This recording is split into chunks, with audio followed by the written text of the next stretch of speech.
కూడా 135వ జన్మదినాన్ని పురస్కరించుకొని అంబేద్కర్ గారి జయంత్యోత్సవాల్లో పాల్గొన్న అందరూ కూడా పేరు పైన నమస్కారం, శుభాకాంక్షలు. ఆ మహనీయునికి ఘనంగా దేశ యావత్ ప్రజానికం కులాలతో మతాలతో సంబంధం లేకుండా, పార్టీలతో జెండాతో సంబంధం లేకుండా ప్రతి భారతీయ బిడ్డ, భారత జాతి ముందు బిడ్డ గుండెల్లో పెట్టుకొని ఈనాడు ఈ దేశం ఇంత ప్రశాంతంగా సుభిక్షంగా ఉండడానికి ఆ మహనీయుడు మాత్రమే కారణమని చెప్పి ఇవాళ స్వయంగా ప్రధానమంత్రి నరేంద్ర మోడీ లాంటి వాళ్ళు మాట్లాడుతుందంటే అంటే అంబేద్కర్ గారి గొప్పతనం ఏంటో మనకు అర్థం కావాలి.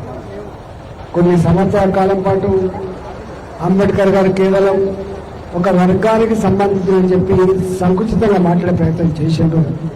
కానీ ఆయన అణగారిన వర్గాల కోసం జీవితాంతం పోరాడమే ఇందుగా వాళ్ళ హక్కును కాపాడంలో ఆయన చేసినటువంటి కృషి ఈ అణగారిన వర్గాల జాతులకు రాజ్యాంగంలో బాధ్యత ఏ సేఫ్ గార్డ్స్ అయితే పెట్టిందో దాని వలన ఇవాళ మనం ఈ స్థాయిలో మనం స్వేచ్ఛగా జీవించి స్వేచ్ఛగా మాట్లాడగలిగే ఇవాళ వీళ్ళకు ఒక సేఫ్ గార్డ్ ఉండే పరిస్థితి వచ్చింది.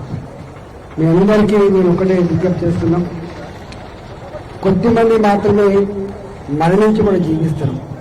మరణించి ప్రజల హృదయాల్లో చిరస్థాయిగా నిలిచిన మహనీయుడు ఇలా అంబేద్కర్ గారు మాత్రమే. ప్రపంచం మొత్తములో ఇన్ని విగ్రహాలు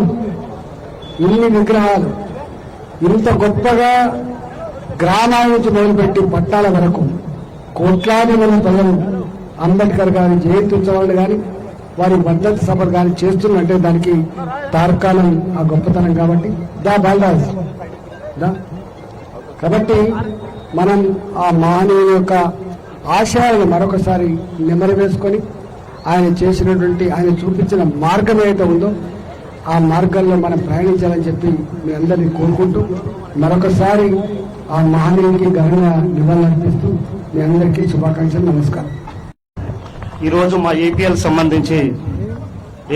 ప్రీమియర్ సంబంధించి ఆర్గనైజర్ గా తమ్ముడు కిరణ్ సార్ తన భుజాలపై వేసుకొని బాధ్యతని విజయోత్సవంగా నిర్వహించారు సార్. ఒక్కసారి మీరు ప్రశంసించాలి సార్ తమ్ముడిని.